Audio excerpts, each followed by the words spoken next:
Hello and welcome back my dear all the students of class 11th। मेरे प्यारे बच्चों, आज हम एक बार नए चैप्टर के साथ में फिर से मिल रहे हैं। आज की अपनी इस क्लास में हम एक नए चैप्टर जो कि क्लास 11th के सेकंड बुक का ऑर्गेनिक चैप्टर से रिलेटेड है, ऑर्गेनिक केमिस्ट्री से रिलेटेड है। आपके सिलेबस में 2 चैप्टर ऑर्गेनिक केमिस्ट्री से रिलेटेड दिए गए हैं और इसके बारे में हमें पढ़ना है।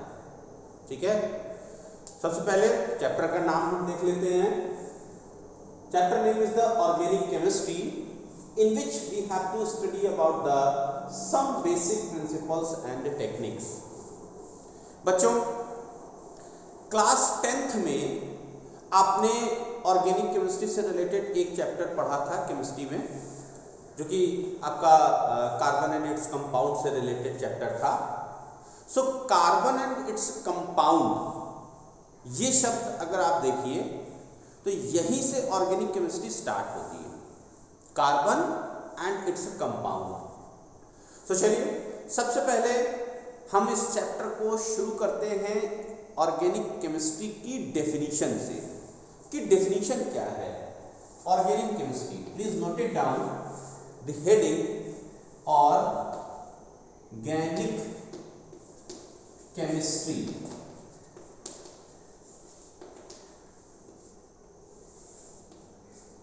बच्चों, ऑर्गेनिक केमिस्ट्री क्या है? What is organic chemistry?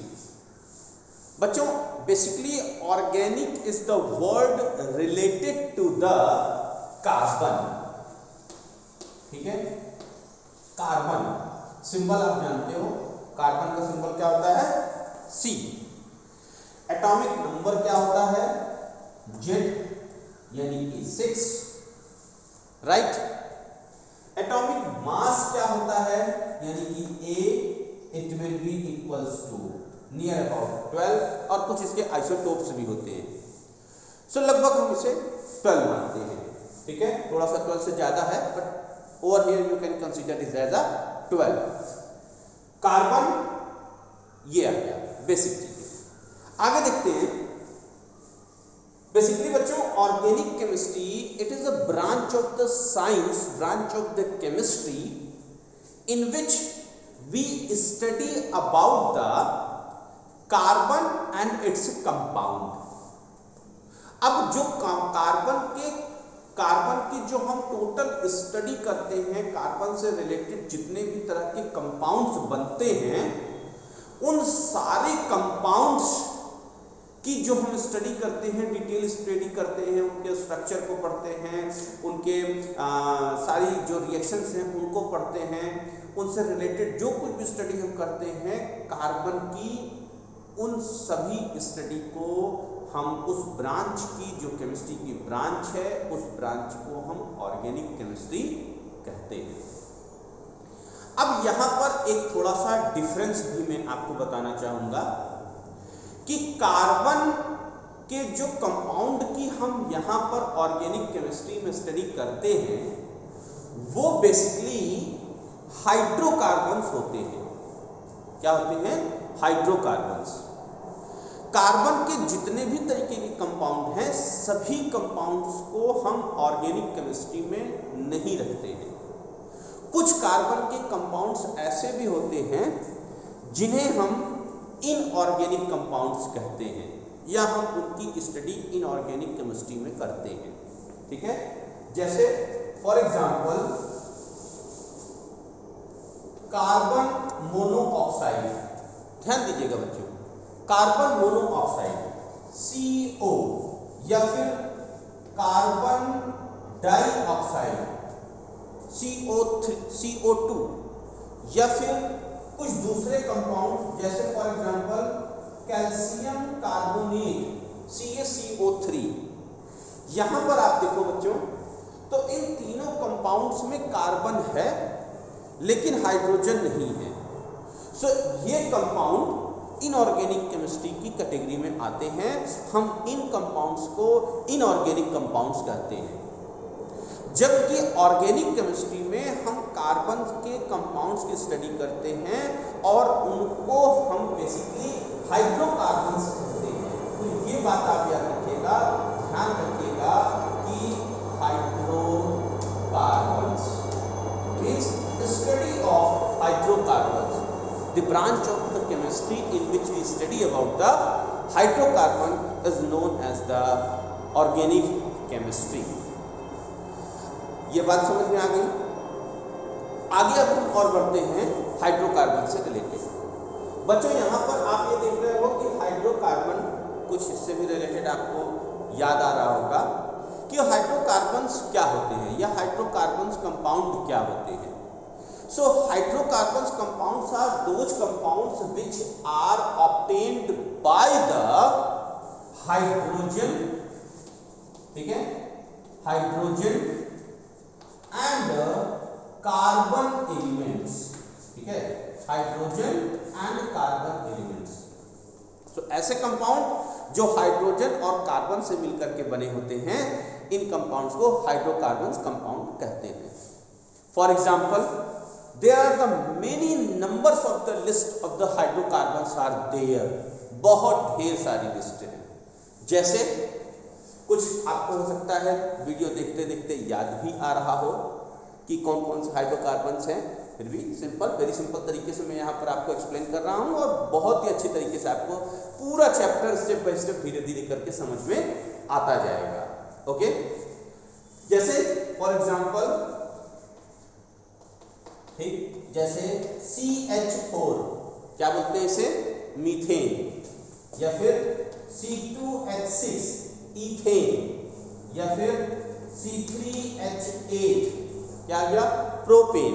So methane, ethane, propane, butane, pentane, hexane, heptanes, okay, या फिर कुछ अल्कोहल्स। अब देखिए C2H5OH। अब यहाँ पर कुछ मैंने दूसरे भी एलिमेंट इंक्लूड किए, ठीक है, आगे धीरे धीरे समझते चलिएगा। यहाँ तक तो सिर्फ हाइड्रोजन एंड कार्बन था, बट साथ साथ कुछ और भी एलिमेंट आते हैं, जैसे ऑक्सीजन। नेक्स्ट, अगर मैं ये बोलूं कि C2H5NH2, ओके, नाइट्रोजन, समझ में आ रहा है, या कुछ फास्फोरस या फिर sulphur. So hydrocarbons are those compounds basically which are associated or which are formed by the carbon and hydrogen, but it may contain some of the other elements also. कुछ दूसरे एलिमेंट्स भी हो सकते हैं, जैसे इसमें ऑक्सीजन भी हो सकता है, सल्फर भी हो सकता है, फास्फोरस भी हो सकता है, ठीक है, नाइट्रोजन भी हो सकता है, या कुछ दूसरे भी एलिमेंट्स हो सकते हैं, लेकिन बेस फॉर्म क्या है, हाइड्रोजन और कार्बन, इन दोनों का होना मस्ट है। अब हाइड्रोजन ही जब रिप्लेस होता है, बेसिकली हाइड्रोजन के 1, 2, 3 या ज्यादा एटम्स जब हटते हैं, रिप्लेस होते हैं, तो उन्हीं के रिप्लेसमेंट की वजह से जो कार्बन के पास में जगह बनती है, जो वैलेंसी बनती है, उसी वैलेंसी के साथ में दूसरे जो सब्सटेंसेस होते हैं उनका एडिशन होता है। जैसे यहां पर देखो मैंने लिखा है C2H6, टोटल हाइड्रोजन कितना है, 6 है, ठीक है। अब 6 में से एक हाइड्रोजन रिप्लेस हुआ, टोटल बचा 5, तो यहां पर आ गया C2H5। अब 5 होने की वजह से, एक कम होने की वजह से यहाँ एक जगह बनी, तो जो जगह बनी उस यानी कि एक जो वैलेंसी बनी कार्बन के पास में, उस वैलेंसी को फुलफिल करने के लिए कौन आ गया, OH आ गया, हाइड्रोक्सिल ग्रुप आ गया। सिमिलरली यहां पर भी देखो C2H5, तो एक हाइड्रोजन निकल गया C2H6 में से, हाइड्रोजन कम निकला, एक वैलेंसी एम्प्टी हुई, एक वैलेंसी वैकेंट हुई, उस वैकेंसी को भरने के लिए NH2 ग्रुप आकर के लग गया, एमाइन ग्रुप इसको बोलते हैं, वो आकर के लग गया, तो ये टोटल एक कंपाउंड बन गया। अब जब ये टोटल एक कंपाउंड है, तो इस कंपाउंड को भी हम हाइड्रोकार्बन्स कंपाउंड कहेंगे, और इन सभी की जो हम स्टडी करते हैं वो स्टडी हम ऑर्गेनिक केमिस्ट्री के इंटरनल में करते हैं। बच्चों, ऑर्गेनिक केमिस्ट्री का अपना एक बहुत बड़ा एरिया है, और बहुत ज़्यादा इसके स्कोप्स हैं, इसके फील्ड्स हैं, इसके इम्पोर्टेंस हैं, एडवांटेजेस हैं, बहुत सारी चीज़ें हैं। हाइड्रोकार्बन्स लिविंग थिंग्स में, नॉन लिविंग थिंग्स में ज़्यादातर जो चीज़ें होती हैं उनमें पाया जाता है। जैसे प्लांट आप देख लीजिए, सो प्लांट में हाइड्रोकार्बन्स हैं, ठीक है, प्लांट्स लिविंग्स हैं, हम हैं, आप हैं, हमारे ये कपड़े हैं, ठीक है, प्रोटीन्स हैं, बाल हैं, मान लीजिए जो कुछ भी हम खाते हैं, इन सभी में हाइड्रोकार्बन्स पाया जाता है। घर में हम गैस जलाते हैं, नॉन लिविंग थिंग्स की अगर हम बात करें, वुड की अगर हम बात करें, ठीक है, या फिर जैसे पेट्रोल की अगर हम बात करें, डीजल की बात करें, गैसोलीन की बात करें, ठीक, या कुछ दवाइयों की बात करें, कुछ दूसरे सब्सटेंसेस की बात करें, तो इन सभी में हाइड्रोकार्बन्स होते हैं। सो हाइड्रोकार्बन्स की स्टडी बेटा बहुत बड़ी है और बहुत ही इम्पॉर्टेंट स्टडी है, ये मेरे कहने का मतलब है, ठीक है।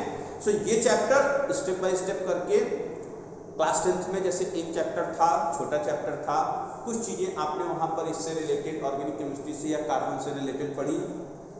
यहाँ पर क्लास 11th में 2 चैप्टर हैं आपके, एक ये है, इसके बाद एक नेक्स्ट चैप्टर जो है वो हाइड्रोकार्बन के ही नाम से है। यहाँ पर बेसिक कॉन्सेप्ट कुछ चीज़ें आपको सीखनी है। 11th के बाद जब आप 12th में जाओगे, सो 12th में वहाँ पर आपको अगेन ऑर्गेनिक केमिस्ट्री से रिलेटेड फिर वहाँ पर बहुत सारी चीज़ें पढ़ने को मिलेंगी। जो सेकंड बुक है क्लास 12th की एनसीईआरटी की, वो पूरी ऑर्गेनिक केमिस्ट्री पर ही बेस्ड है, शुरुआत से ही। उसका जो फर्स्ट चैप्टर स्टार्ट होता है वहाँ से ही ऑर्गेनिक केमिस्ट्री, तो पूरी एक बुक आपको मिल जाएगी। वहाँ पर 2 बुक्स हो जाती हैं, ठीक है। आप अपने सीनियर से कंसल्ट करके पूछ सकते हो, ठीक है। तो एक पार्ट 1 हो जाती है, एक पार्ट 2 हो जाती है। तो पार्ट 2 जो है, पार्ट 2 जो है वो पूरी ऑर्गेनिक केमिस्ट्री से रिलेटेड है।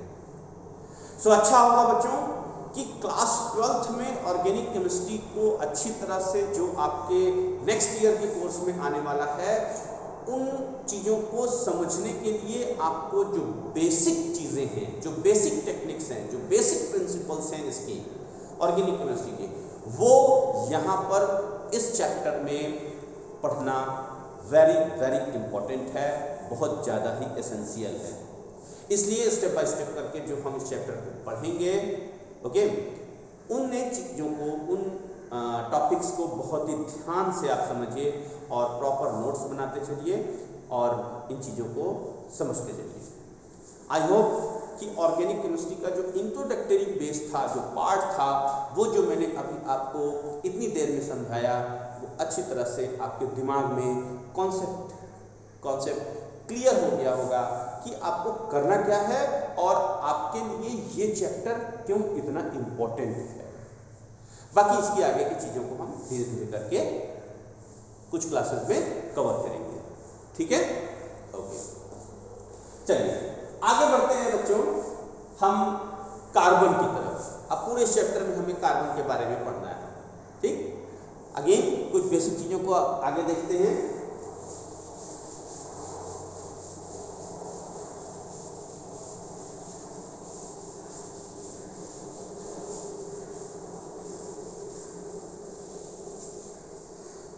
बच्चों सबसे पहले तो हम कार्बन को समझ लेते हैं।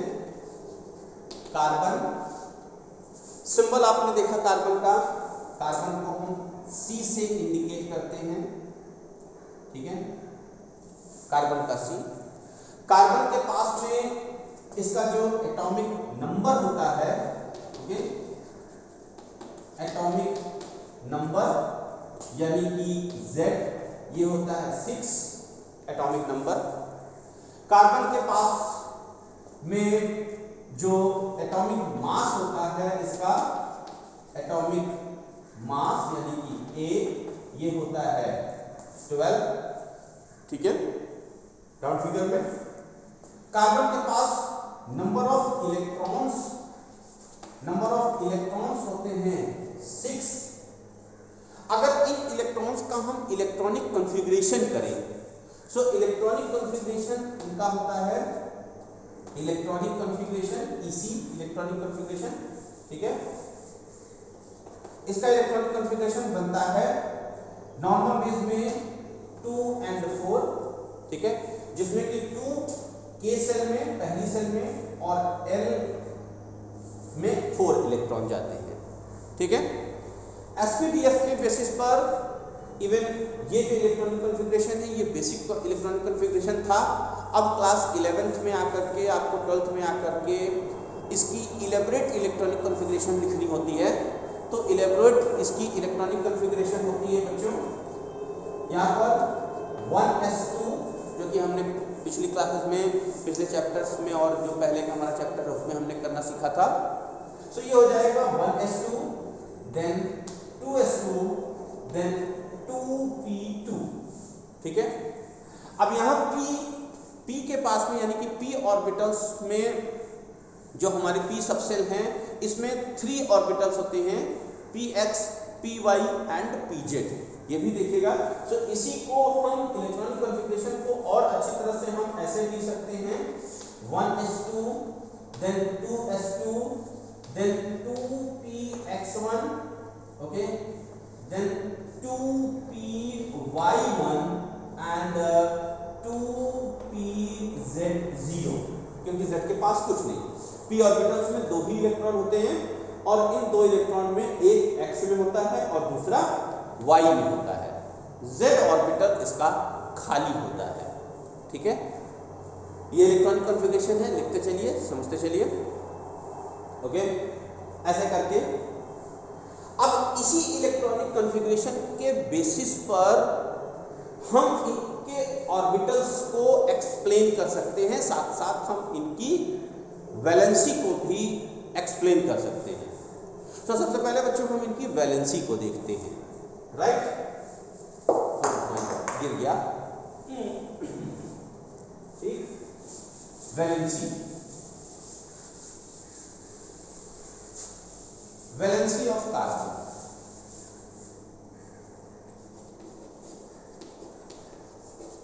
बच्चों इसके आउटर मोस्ट सेल में 4 इलेक्ट्रॉन्स होते हैं, ठीक है। 1s2, then 2s2 and 2p2, ठीक। आउटर मोस्ट सेल इसकी ये हो गई, जिसमें कि 4 इलेक्ट्रॉन्स होते हैं। और कोई भी एटम अपने आउटर मोस्ट सेल को कंप्लीट करना चाहता है, इसके ऑक्टेट को पूरा करना चाहता है। ऑक्टेट को पूरा करने के लिए या तो वो इलेक्ट्रॉन्स को किसी से लेता है, गेन करता है, और it will lose its electron, और अगर यह इन दोनों को नहीं कर पाता है तो फिर then after that atom will share the electrons with the other type of the atoms, ठीक है। यहां पर लूजिंग या फिर गेनिंग की कैपेसिटी कार्बन की नहीं होती है, यह बहुत ही कम होती है, because for donating the 4 electrons और gaining the 4 electrons it needs lots of the energies. So that is why वो यहां पर पॉसिबल नहीं होता है। जबकि कार्बन अपने ऑक्टेट को पूरा करने के लिए 4 इलेक्ट्रॉन्स की शेयरिंग करता है। 4 इसके पास आउटर मोस्ट सेल में खुद इलेक्ट्रॉन्स होते हैं और 4 इलेक्ट्रॉन्स की ये शेयरिंग करता है, ठीक है। सो इस तरह से इसकी जो वैलेंसी होती है वो होती है 4, ठीक है, इज इक्वल्स टू 4। अब कार्बन किसी दूसरे एटम के साथ में जो शेयरिंग करता है, तो शेयरिंग करने के टाइम पर जो बॉन्ड बनता है, ऐसे बॉन्ड को बोलते हैं कोवैलेंट बॉन्ड, ठीक है, कोवैलेंट बॉन्ड। इस तरह से कार्बन किसी दूसरे एटम के साथ में कोवैलेंट बॉन्ड से जुड़ा होता है। जैसे फॉर एग्जांपल हम कुछ एग्जांपल्स को देखते हैं यहां पर। जैसे अगर मैं एग्जांपल लूं CH4, ओके, इसे बोलते हैं methane. This is the formula of the methane CH4। याद करते चलिए अब सब ये फॉर्मूला, बार बार इस चैप्टर में यही सब सारी चीजें रिपीट होंगी। CH4, ठीक है। CH4 का अगर हम इलेक्ट्रॉनिक कॉन्फ़िगरेशन के बेसिस पर इसका लेविस डॉट स्ट्रक्चर देखें और इसके ऑक्टेट को कंप्लीट करने में जो शेयरिंग हो रही इलेक्ट्रॉन्स की, उसको अगर हम डायग्रामेटिक देखें तो कुछ इस तरह से हम इसे समझ सकते हैं। बच्चों देखो, कार्बन, ये हमने सिंबल कार्बन का बनाया और इसके पास में 4 इलेक्ट्रॉन्स होते हैं। सपोज 4 इलेक्ट्रॉन, जो आउटर मोस्ट 4 इलेक्ट्रॉन्स हैं, इनको हम डॉट से यहां पर ऐसे शो कर रहे हैं, ठीक है। यहां पर सपोज इस तरह से, राइट, जो बाहर का इलेक्ट्रॉन है। अब इसके साथ में 4 हाइड्रोजन एटम्स वो एसोसिएटेड होते हैं। हाइड्रोजन, सपोज हाइड्रोजन के पास में कितने इलेक्ट्रॉन होते हैं आप बताइए? एक single electron. Hydrogen has only 1 electron in its outermost shell. Suppose hydrogen के इलेक्ट्रॉन को हमने ऐसे क्रॉस से दिखा दिया। सो एक हाइड्रोजन, दूसरा हाइड्रोजन, सिमिलरली यहाँ पर तीसरा हाइड्रोजन और फिर यहाँ पर चौथा हाइड्रोजन, 4 हाइड्रोजन, ठीक है। इसको मैं हटा देता हूँ, सपोज यहाँ पर CH4 की जगह पर लिख देता हूँ। बच्चों अब यहाँ पर ये देखो कि ये कार्बन का इलेक्ट्रॉन और हाइड्रोजन का इलेक्ट्रॉन, ये दोनों आपस में शेयर करके इन इलेक्ट्रॉन्स की शेयरिंग करते हैं और अपने अपने आउटर ऑर्बिटल को कंप्लीट करते हैं। ओके, जैसे कार्बन 4 इसके खुद थे और 4 इसने हिस्से ले लिए, तो कार्बन का टोटल 8 इलेक्ट्रॉन ये पूरा हो गया, देखिए, राइट। सिमिलरली हाइड्रोजन के पास 1 इलेक्ट्रॉन था, तो इसने कार्बन से 1 इलेक्ट्रॉन यहाँ पर शेयरिंग करके अपने डुप्लेट को पूरा कर लिया, ठीक है। यहाँ पर देखिए, ये अपना डुप्लेट पूरा कर रहा है। सिमिलरली ये अपना डुप्लेट पूरा कर रहा है, ये अपना डुप्लेट पूरा कर रहा है और ये अपना डुप्लेट पूरा कर रहा है। जबकि कार्बन अपना ऑक्टेट पूरा कर रहा है, ठीक है। इस तरह से अगर देखें तो कार्बन ने अपना ऑक्टेट पूरा किया और इनके बीच के बनने वाले बॉन्ड को हम क्या बोलते हैं? कोवेलेंट बॉन्ड, जिनमें इलेक्ट्रॉन्स की शेयरिंग होती है। इस तरह से बनने वाले कंपाउंड को कोवेलेंट कंपाउंड कहते हैं। जैसे इसका एग्जांपल आ गया CH4। इसी तरह से कुछ और भी एग्जांपल होते हैं, जैसे C2H6, C3H8 या फिर C2H6, ये भी होता है। C2H6 भी होता है बच्चों। C2H6 तो खैर मैंने लिखा ही, C2H4 होता है, ठीक है। C2H4 या फिर C2H2 भी होता है, राइट।